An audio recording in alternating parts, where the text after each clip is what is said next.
Welcome to another edition of Expanding Mind. I'm your host, Erik Davis, continuing our explorations of the cultures of consciousness, and a reminder that the archive, the now not exactly vast, but let's say healthy archive for Expanding Mind is available both on PRN FM as well as my own website, www.techgnosis.com. So you can dig through them. There's a lot there.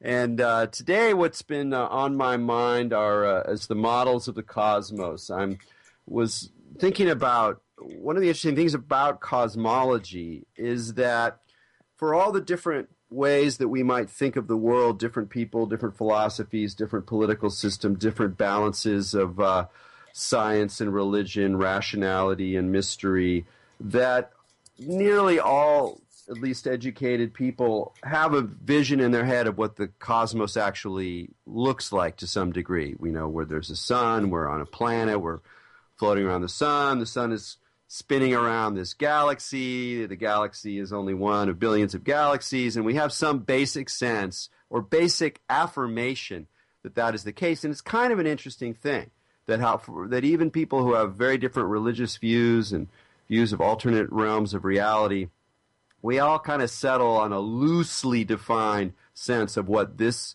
cosmos really is. And yet that model is, of course, a model. It's based on information, on scientific visualization, on cultural stories, on newspapers, on scientific metaphors. And, of course, the idea of billions of galaxies itself is pretty new. That a mere 100 years ago, a single century, couple generations, almost everybody was thinking in terms of a single Milky Way galaxy. And only some weird smudges seem to indicate that perhaps there were a few other galaxies out there. And so it's really been, just in the last 100 years, a remarkable mind-expanding, mind-challenging change in our models of the cosmos. And it's really key to kind of tune into the way in which we use media, we use images, we use visual art in order to play with and kind of install this sense of new models of the cosmos.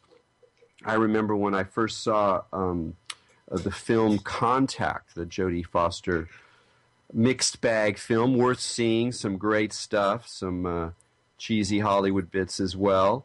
But for those who have seen the film, you remember at the very beginning there's this extraordinary pullback from Earth. We start hurtling away from the planet. We go through the solar system. We go through the layers of the radio emissions that we began in the early 20th century as you hear older and older radio speeches, and then we're outside and we keep taking these steps back, these enormous cosmic step backs, until we wind up with a reasonably accurate model of the large-scale structure of the entire universe. And it's quite a ride, quite a trip, and I've done another version of that at the Natural History Museum in New York City, a famous model by Carter Emmart, a 3D atlas of the universe that does a similar but much more rigorous view. And one time we were there one evening after a wedding festival, and I was able to get on the controls myself, and it was really quite a giddy and uncanny sense of being both above a model and within a model. And that tension is really key to our sense of our place in the cosmos. We're both within it, and yet we are able in some sense to create models that seem to put us outside of it. And there's always this rich tension between the two as we try to find out where we are, where we think from, where we observe from, where we live and breathe. And to help us shed some light on this most interesting liminal zone, we're going to be talking today to David McConville. I know David mostly through his work as an immersive media designer, who very interested in the history, as we'll talk about, and phenomenology of different media representations of the cosmos.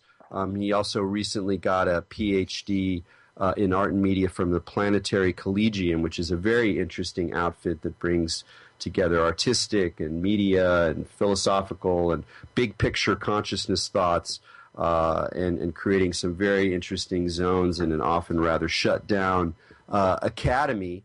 And finally, David is also the chairman of the Bucky Fuller Institute. A couple of months ago, we talked to Jonathan Keats about his new book on Buckminster Fuller, and Dave McConville is an even more enthusiastic Bucky Fuller guy, and the Bucky Fuller Institute does some really amazing stuff in terms of drawing proposals that are really challenging designers, architects, ecologists, artists to come up with really innovative big picture thinking in the Bucky Fuller spirit to address ecological problems, environmental problems, architectural problems, et cetera, et cetera. It's very worthwhile to go look at the winners of their, and even just the people who contribute to their program because of the really exciting range of thoughts, ideas, practices, and technologies that are brought to bear on the agonizing conundrum of our contemporary world experience. So with no further ado, David, welcome to Expanding Mind. Good morning. Thank you, Eric.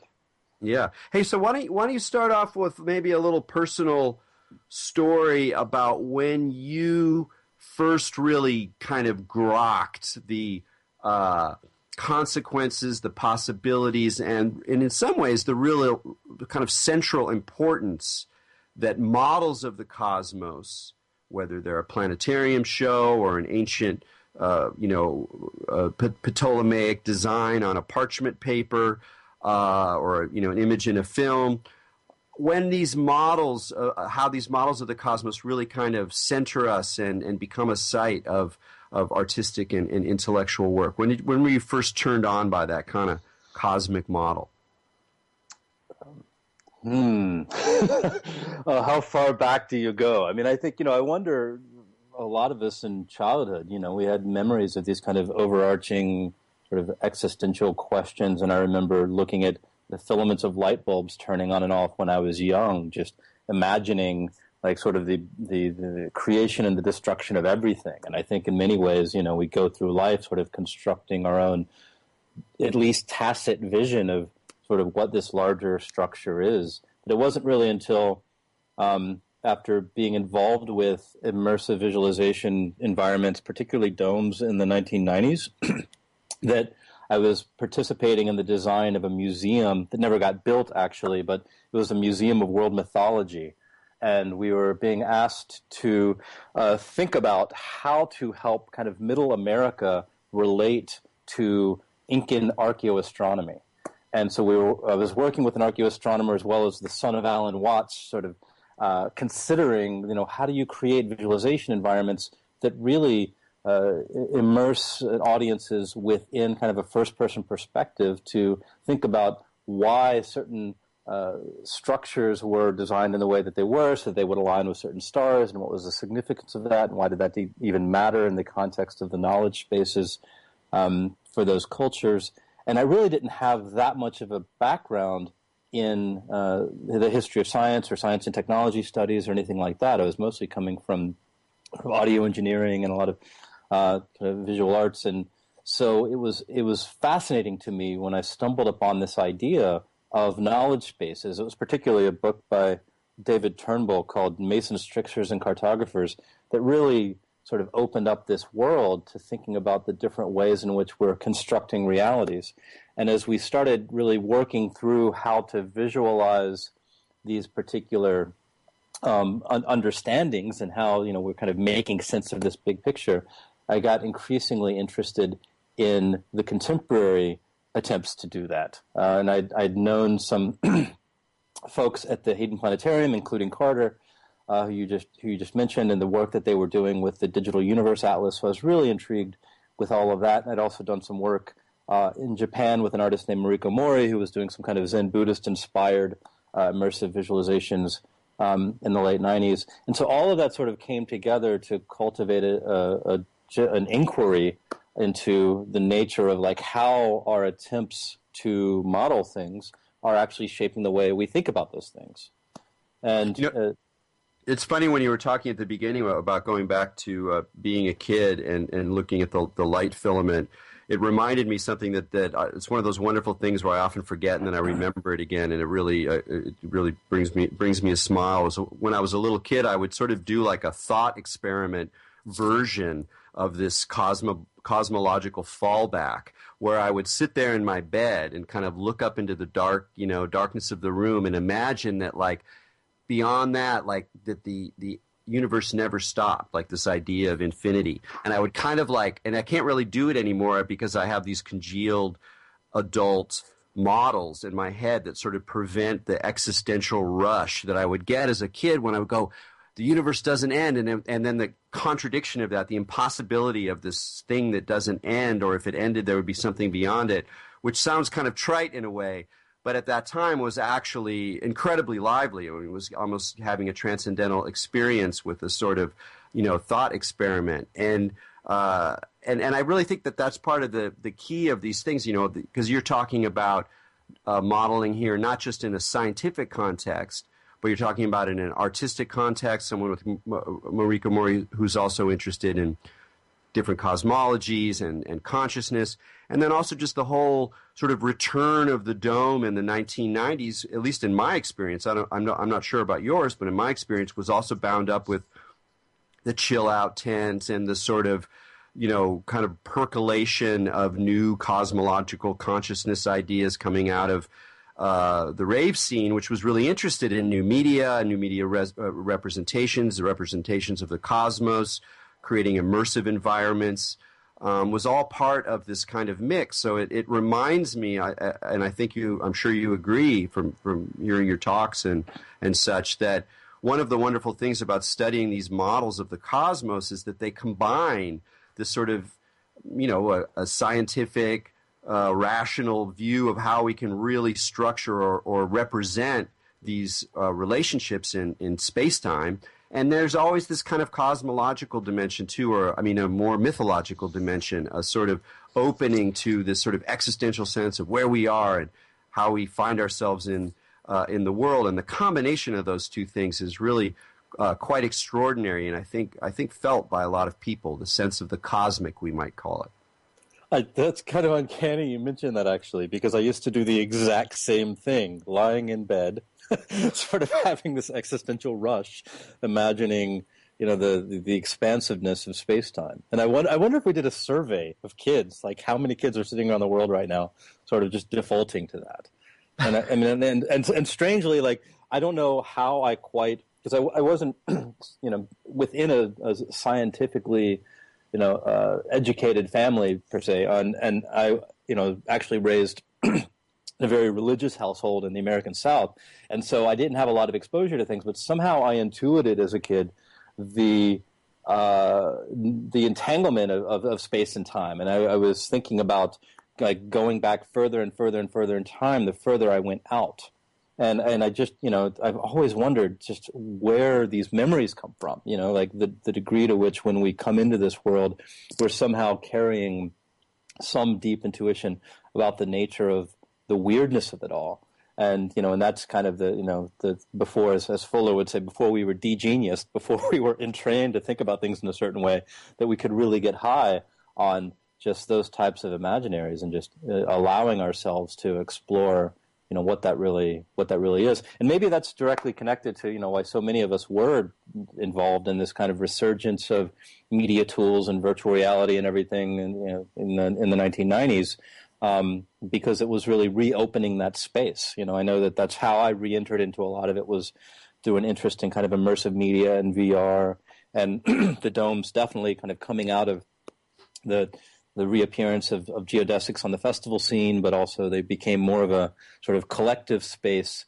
for these spherical immersive environments that were really limiting within the head-mounted display realms that were being explored in the early 90s, that of course now are sort of back in full force like never before. And so it seems like those types of explorations and those types of abilities to tap into that just sheer overwhelming awe of really just even trying to conceive of or contain that spaciousness is part of what the attraction is to the sheer hubris of even trying to develop cosmic models. There's something very, very tantalizing about the fact that our imaginations can do that, and that we can even conceptually begin to wrap our minds around that. Yeah, you have a really nifty talk called Valorizing the Sphere that you gave at the Society for Arts and Technology. And one of the things I learned a number of things from that I had never really thought of, and real perspective openers or changers. And one of them is I had never really considered when we talk about the dome and maybe the return of the dome or the return of the sphere as part of a contemporary model of the cosmos. I never really thought about how, if you look historically, and we don't have to go into all the details, but if you look at the ancient model of the universe, I guess you could call it, has the Earth at the center, and then these concentric spheres that go up upon which the planets move, and then ultimately you get the big sphere of the heavens and the fixed stars, and that this was not just a little useful device that geeks would use. This was the world within which people lived. This was where religion sat, where the gods sat, where the soul moved, and that while this model changed, and changed quite significantly with the Copernican revolution, there was still the sense that we were kind of inside this nested series of spheres. And then, in some ways, one of the symptoms of the shift to modernity, the shift to this weird, modern feedback world of science and globalism and new models, new challenges, a kind of post-religious switch of our world building. In a way, you can sort of show how that's linked directly to the destruction of the spherical model of the universe, and when we suddenly recognize that we're in this kind of infinity. Exactly what kind of infinity is a complicated question, but we're in something that is not a sphere, at least in any conventional sense at all, and that this is a really significant shift that we can come back to the sphere in the modern world in a second, but I'd like to stay with that shift that happens in the early modern period, and you talk about the way that we lost, this is your phrase, the immune system of spheres.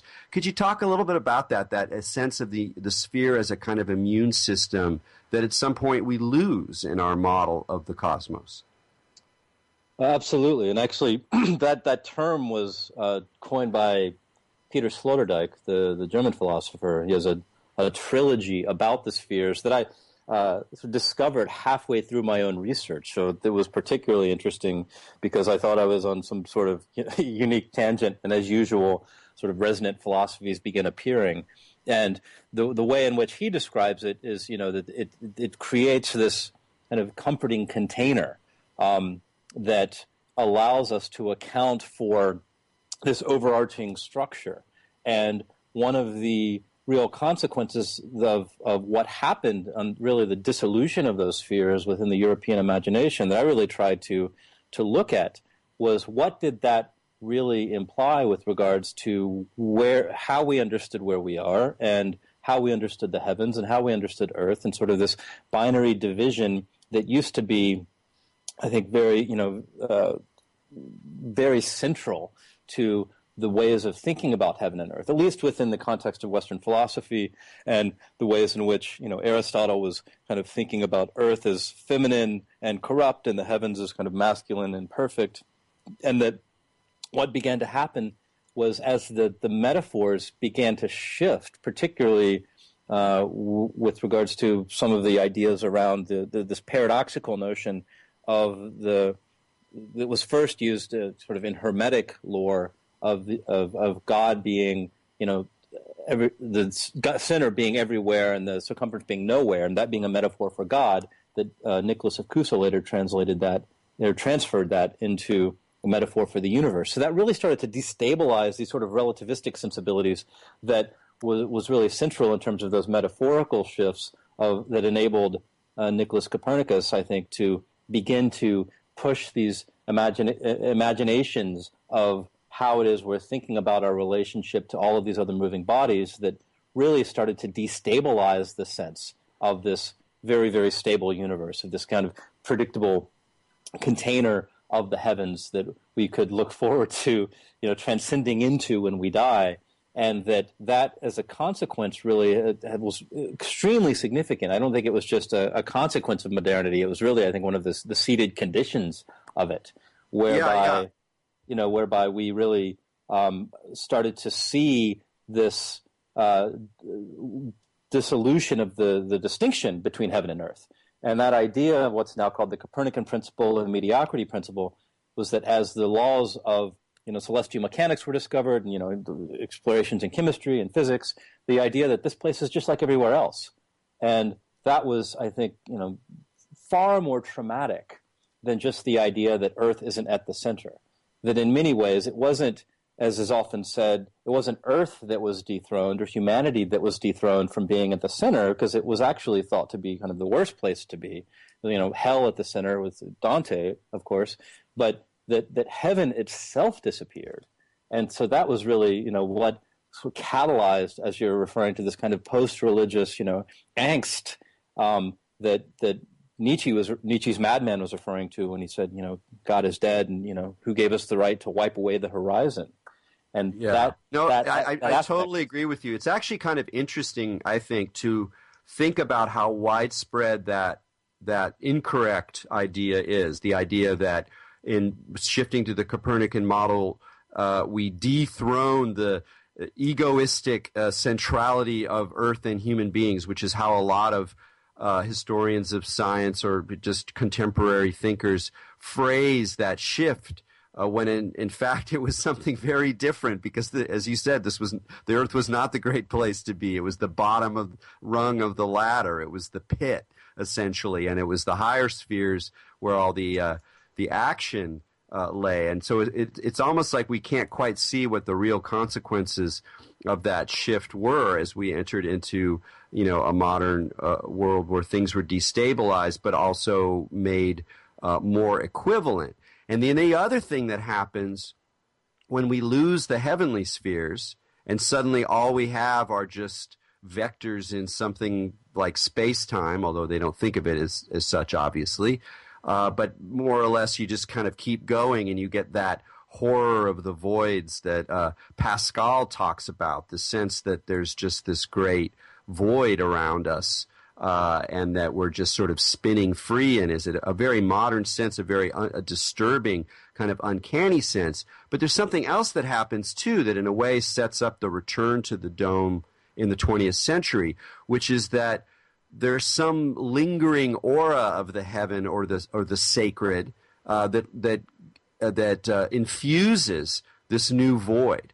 And that's the sense of the sublime. That's the sense that the very immensity of this great void and all of the world spinning through it unknown to us has some kind of majesty to it, some kind of awesome marvelousness that we sense in our in our hearts, in our poetic selves, on out in the desert in a night sky without the moon, or in other kind of forms of encountering the sublime in nature. And so that becomes a way emotionally and aesthetically that we kind of fill in or re-engage this weirdly emptied cosmos that we find ourselves in. It's like almost a race between disenchantment and a new kind of enchantment, which in my mind really goes into the kind of move that you make in your talk and in your research into understanding in a really deep way what's going on with all these planetaria and all these domes and all these the attraction of the dome in the 20th century as a new media of the cosmos. Absolutely, and I think that you use the key word, which I know you've written about in other places, but the notion of disenchantment and reenchantment, and the degree to which we encounter that sense of the sublime, and we have these other capacities, these sort of pre-conceptual, pre-linguistic experiences of just the uncanniness of everything, and that the degree to which that disenchantment or that reenchantment can be taken literally in terms of to sing, enchanté, that Remy Brague at least writes about how with Plato in particular, it was one of the first times that humans no longer had an active role in participating in the creation of the world, that we began to, imagine through what he was writing about in Timaeus of seeing the world from the outside, seeing the cosmos from the outside, from this kind of transcendent perspective of the demiurge, of the creator, and the degree to which we no longer feel ourselves as having the responsibility or even the agency to be active participants in the creation of the world has everything to do with, I think, all of the follow-on consequences of how it is we've been imagining these transcendent views from the outside of everything, this central mythology of what we call modern science, of having these purely objective views and being able to, as you were pointing out in the introduction, these kind of paradoxical aspects of us being in the center of our life world, but at the same time having the imaginative capacity to try to think of ourselves as being completely removed from it. And perhaps this is, what was really happening with a lot of the Romanticism in the 19th century you're referring to, and in the 20th century with the attraction of a lot of these immersive spaces and sort of the reemergence of a lot of these kind of celebratory, festival types of atmospheres, is the recognition of the necessity of us actually taking responsibility for the fact that we're so entangled with the world that we actually do participate in its emergence, that we do have a responsibility for the way in which we are really engaging in singing it into existence in whatever form that might come.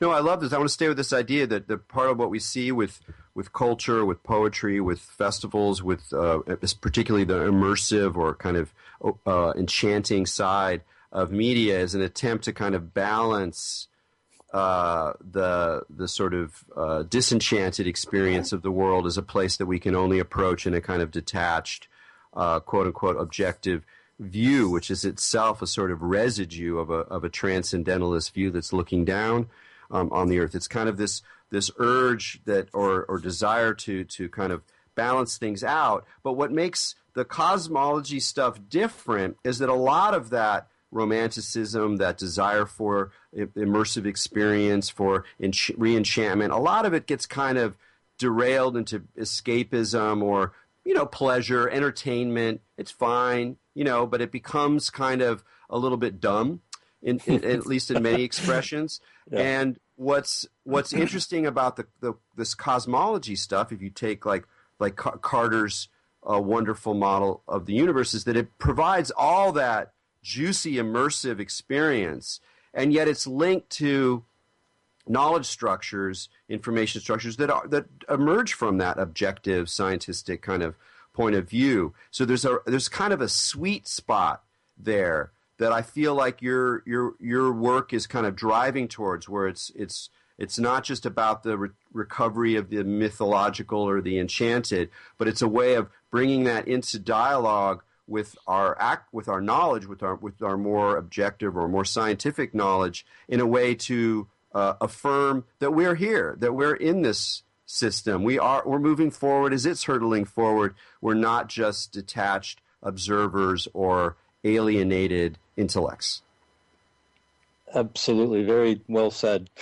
And I think that the challenge that we face is, how do we account for all of that? Those multiplicity of perspectives. I mean, this is the question that's been asked deeply in many philosophical circles, trying to develop meta theories and try to, not just critique the God's eye view and the pure objectivity of, the presumed objectivity of science or scientism, but also to integrate it, to, as Wilbur said, to transcend and include it, but to also look at all of these other perspectives. And this was really what the heart of my own research was, after seeing Carter give one of the same tours in a project we did at Burning Man in 2004, and I was looking at the complexity of this data set, and I was really, really curious, how do you talk about something like that? Because there's a certain absurdity that comes about of just trying to describe these models in any purely subjective or purely objective way, that there are these kind of complex constructions that emerge from all kinds of cultural assumptions, from kind of situated observational limitations of trying to observe things through light measurements and taking into account the speed of light, but also from the perspective of just even understanding that from an ecological perspective, we're even here to be self-conscious, that we could even do that. And so that all of these things were really bubbling up inside of me when I was looking at Carter give the tour of this model, and it was really sort of instigating this desire to inquire into how do we really start to come up with a logic of complexity. So it's not just about the simplistic dualisms of subjectivity and objectivity, but able to really embrace and account for the dynamic complexity of the world that we're living in, and how can we even begin to sort of look at everything in that way, so that we have sort of a more nuanced foundation from which not just to try to be critical, but also to really embrace our own position as having the cognitive capacity to even imagine all of these kind of complex structures in our own efforts to make sense of everything. Yeah, I mean, here's where, in my sense, like Bucky Fuller comes in a little bit, is that it seems like one of the operating assumptions or kind of gambits that you're making is that we can there's still a lot in the modeling either of a planetary system or of a cosmological system as a way of beginning to deal with that complexity, those multiple perspectives, because that's kind of part of the problem. It's like, okay, we have all these multiple perspectives. Obviously, we need an interdisciplinary, multidisciplinary approach, but that's overwhelming. One could barely keep up with one or two fields if you want to be really rigorous about it. So we need something to start to play with that interdisciplinary space.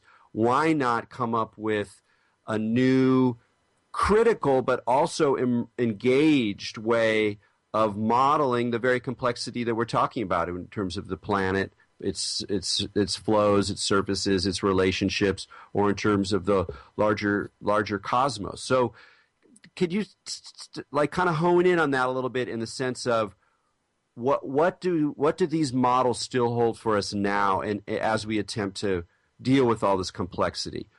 What keeps them from just getting in the way or just being another isolated perspective? What's the promise that these models can, or an example of the way in which these models can help us integrate radically different perspectives? Well, just from a practical perspective, the ability for us to create models is, it's a feedback loop. I mean, that it gives us something to push against. And Fuller referred to it as a return to modelability. And he actually claimed that kind of with, C.P. Snow's kind of famous phrasing of the chasm between the sciences and humanities, that with returning to modelability, he had discovered a way to bridge that chasm. And he actually claimed that C.P. Snow acknowledged that was indeed the case, because Fuller was claiming that though oftentimes it's said that chasm was really created by the humanities just not getting up to speed enough on the science and kind of not being rigorous enough to understand the advances in science, Fuller sort of flipped it on its head, and he said that in the 19th century, with the discovery of the electromagnetic spectrum, that the capacity for modelability was kind of out the window, that mathematics and science became increasingly abstract, and they basically lost people. And so it created these so-called two cultures that are today still the sort of dominant element of why we see interdisciplinarity or transdisciplinarity as being so difficult, because there are such radically different language bases and there's such a radical fragmentation of knowledge. And so one of the things that Fuller was trying to do, was to return to modelability, to really understand the degree to which we can start to create really, really basic models to understand structure and form, and to, as he would say, mechanically apply philosophy to see how the world pushes back, how reality pushes back beyond just the pure, abstractions of theory, but to apply those in the real world, which is really at the heart of so much of what he was doing. So in a lot of ways, where he ended up, and I don't think this was anticipated necessarily at the beginning of his experiment, that I know you'd covered with with Jonathan on the previous show, but this, half-century long experiment that he did to see where it would go if he started with that idea of modelability, where he really ended up was an extraordinarily cosmological place. He was reimagining himself back at the center of the sphere, and not only that, but came up with these, the particular types of geometric forms that have since been discovered as being very, very fundamental within the manifestations of the technologies that we call nature. And so the ability that I found and the advantage that I found of actually working with these virtual models like the Digital Universe Atlas is it gives something to push back against. It's not just purely speculating, oh, well, here's a model that I created because this is what I think the universe looks like. It's a back of the napkin sketch about $10 billion worth of data and observations and, massive infrastructures all over the planet that are doing the best they can scientifically to map and measure what we're observing out in the cosmos. And as you can play with that and you can start to move through that, you can really start to look at the complexity of what that process entails, that it gives you something very, very tangible to begin to address and explore, particularly with other people, that within immersive environments as we're flying around these spaces, it's really an extraordinary provocation of why is it that things are modeled the way they are? Who selected what colors they are? Why are things positioned in certain ways? Why are we using a Cartesian coordinate system?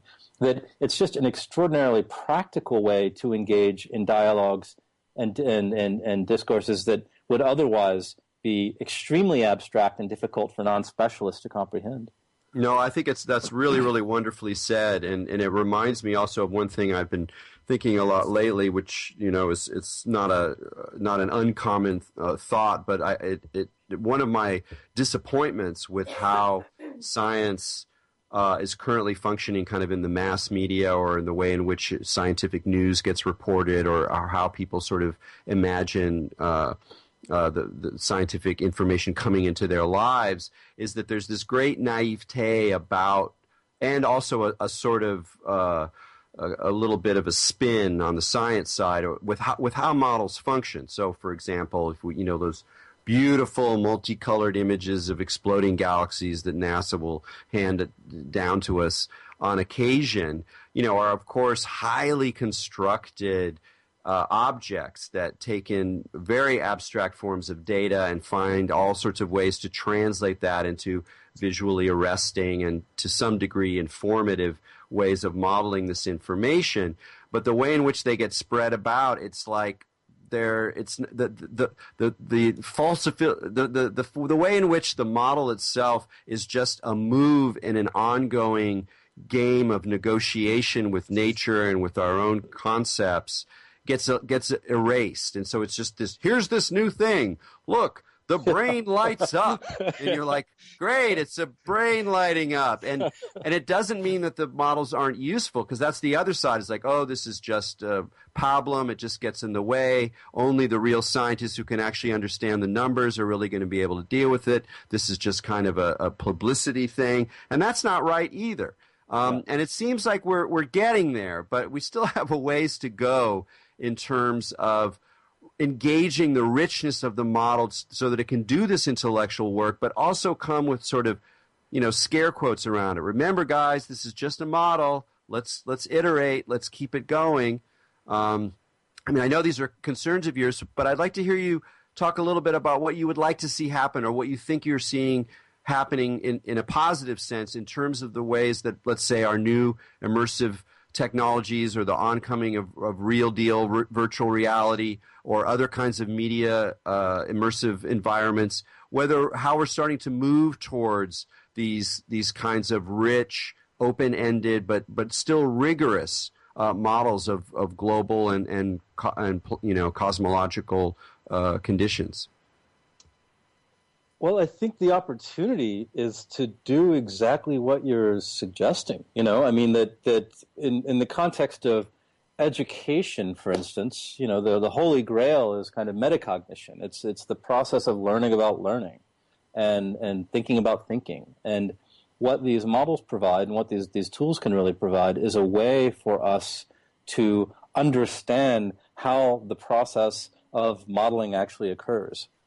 And coming from a perspective of someone who really had very minimal training in science, other than the science of perception, when I first heard presentations, for instance, by Donna Cox, who was one of the artists that worked with the American Museum of Natural History on developing the Digital Universe Atlas, she was presenting at a SIGGRAPH conference, I think this was 1999 or so, and was talking about she was selecting those colors. She's the one that does a lot of those kind of famous images that you're talking about with her team at the Electronic Visualization Lab.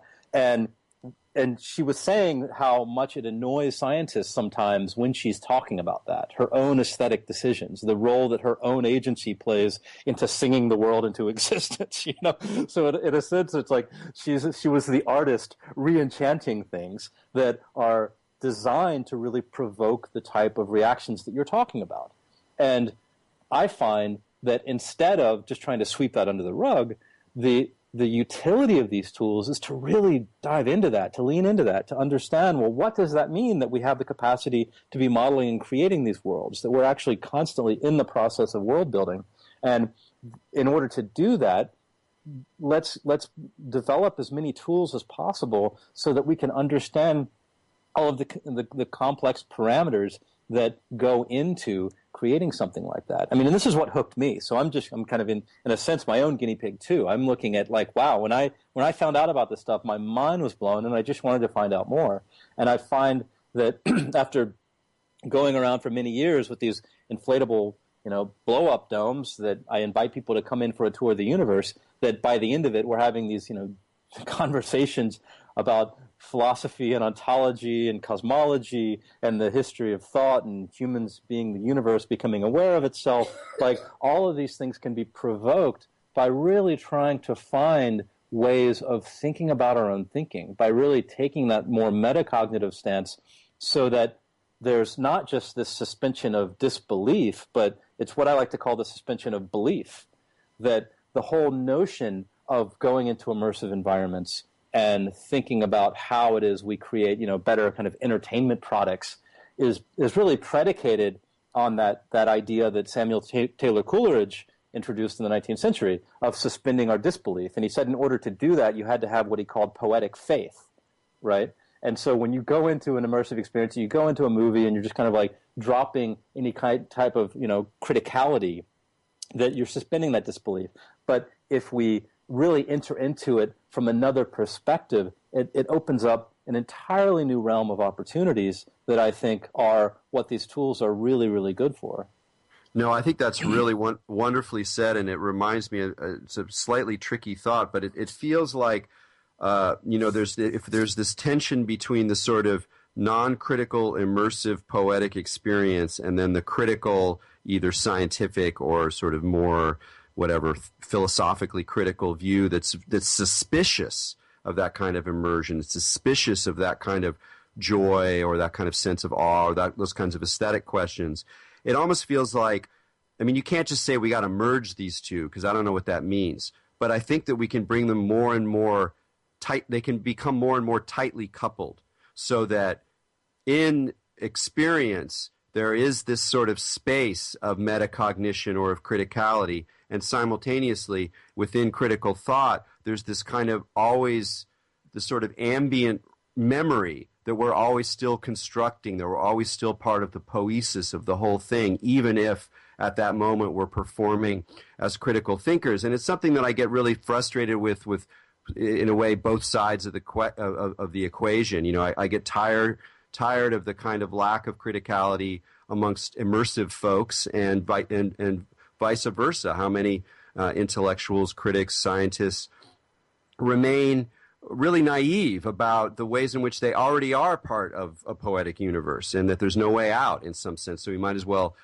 do it well. And it seems like the experience of the dome, again, can kind of encourage that. But since you brought it up, and maybe a lot of listeners don't know, could you talk a little bit about what the sort of traveling roadshow was for so long, and whether you're still doing that? Sure.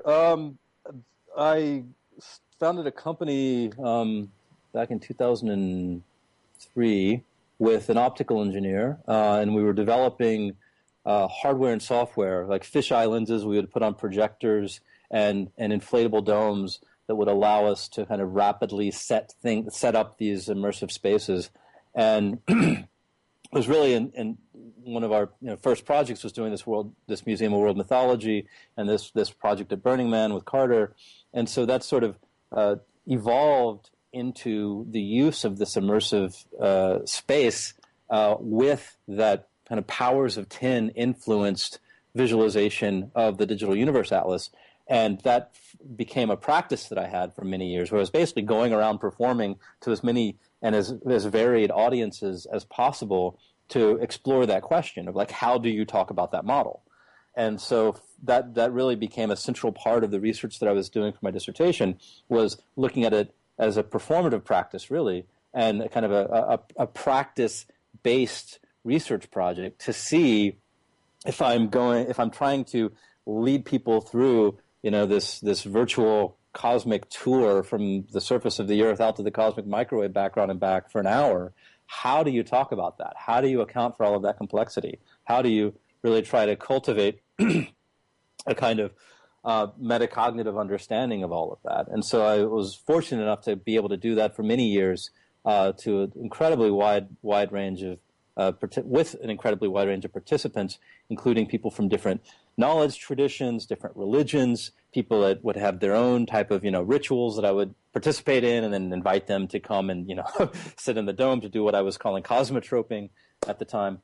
And I was also living in North Carolina, so I got to do this with a lot of people that weren't necessarily from the festival circuit, or people that were familiar with a lot of these tools and technologies. And so it became a very practical pursuit in some ways of how can you engage sort of the deeply inquisitive part of anyone in the process of looking at how it is we're trying to make sense of the universe. And so I wasn't just looking at the contemporary Digital Universe Atlas, I was also incorporating sort of the history of Western cosmology into these presentations, looking at the cave paintings up to ancient Greek models to the scientific revolution, and really trying to narrate a story of how our conceptions of these cosmic models have evolved over time, and the ways in which they're really influencing the way that we think as we try to model it.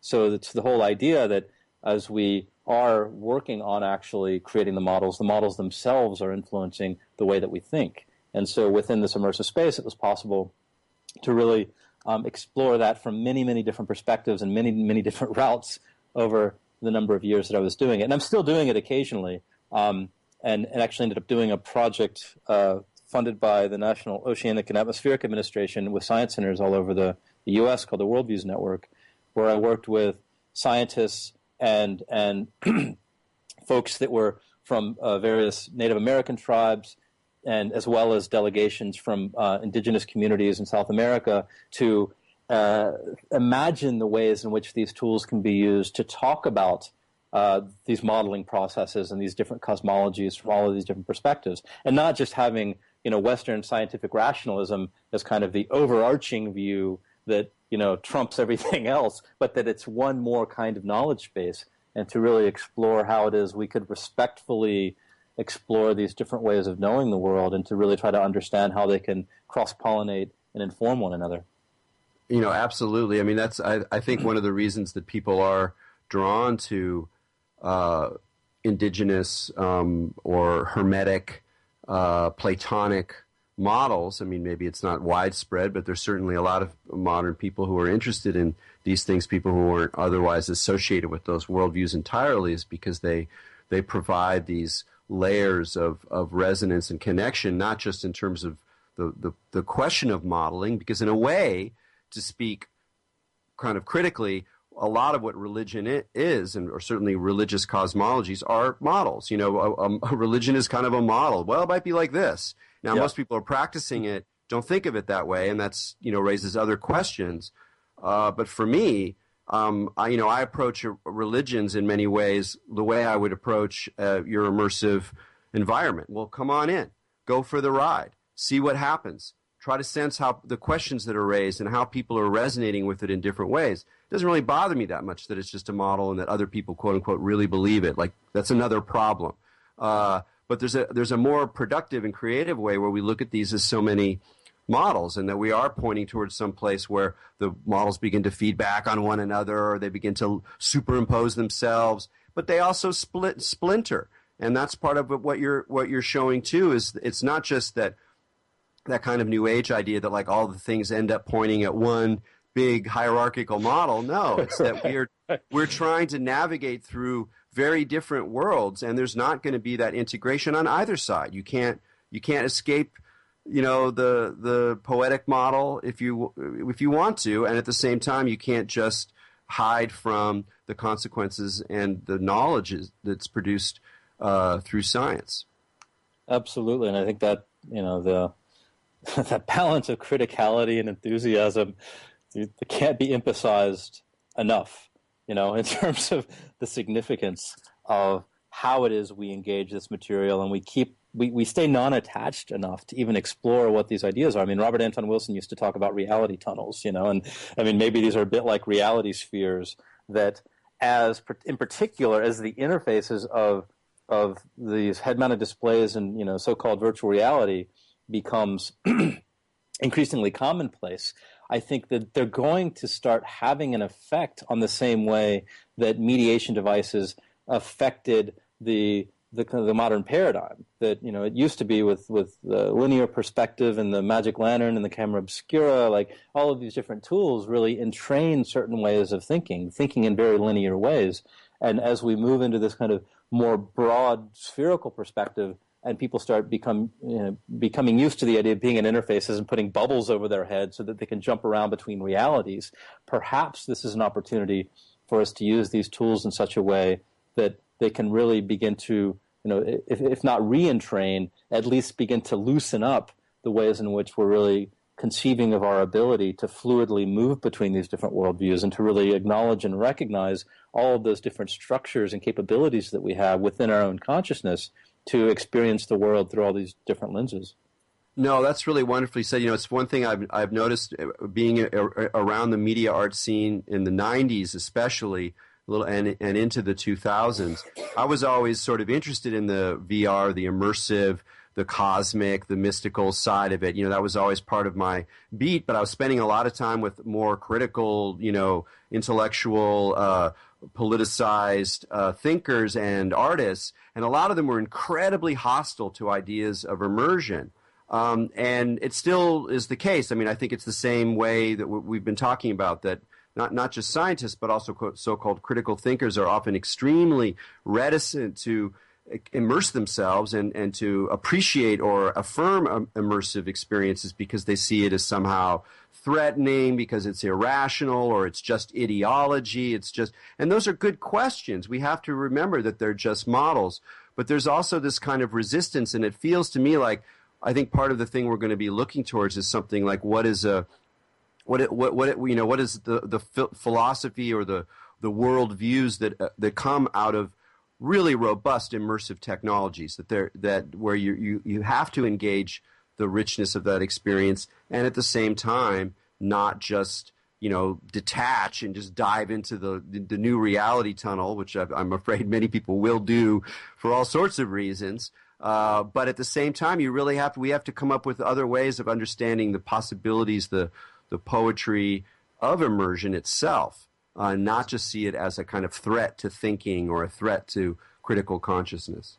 Well, this is one of the points that Fuller sort of anticipated in the development and the capabilities that we would have, kind of back to the kind of science losing people after the discovery of the electromagnetic spectrum, that we could begin to visualize using these tools a lot of the 99.9% of the the not only the invisible but the imperceptible realms beyond what we experience with our so-called unaided senses. And this is really a realm that's been fleshed out by a philosopher named Don Ide in what he calls post-phenomenology. That what happens when we use these tools to really start to imagine things across scales, kind of back to us sitting in our beds as kids, when we're able to look across vast scales of these models of space and time and the electromagnetic spectrum and relationships, and what can that tell us and help us to intuit about the nature of the context of our world. There's so many phenomena, like Timothy Morton talks about these hyperobjects, like how are we thinking about these large-scale transformations, and how are we even trying to model those? And when we do model them, instead of presenting them as some kind of absolute, how can we actually maintain a metacognitive view, but that we're at least cultivating that aspect of our imagination so that we are able to think across what Brian Eno calls the big here and the long now. I mean, what is it that we can use these and apply these tools for that can really help to cultivate that capacity much more directly and in a way that isn't so abstract and isn't so theoretical? And I think that's part of the challenge that I have with a lot of the criticality, is that it's become so specialized in terms of written discourse, and that to begin with experience and to mindfully approach the ways of using these immersive tools, it could present ways of us actually finding other ways into cultivating a new kind of criticality by using the tools themselves. And that we, right now in particular, we have a need more than ever to think across scales of space and time and about previous generations and future generations. I mean, that these are all sort of cultural, at least within modern industrial culture and this age of the so-called Anthropocene, that we need to be cultivating these types of practices more than ever, because the degree to which we are active agents in the world has become more apparent than ever. Right. You know what, David, I think we're going to have to leave it there. Thanks. Great conversation, so much more to say, but thanks so much for joining us on Expanding Mind. Thanks so much, Eric. That's great. So David McConnell there, McConville. I'll put the link to his talk on the website. Check him out. Next week we'll be talking to science fiction writer, theorist David Gill. Until then, keep your minds open.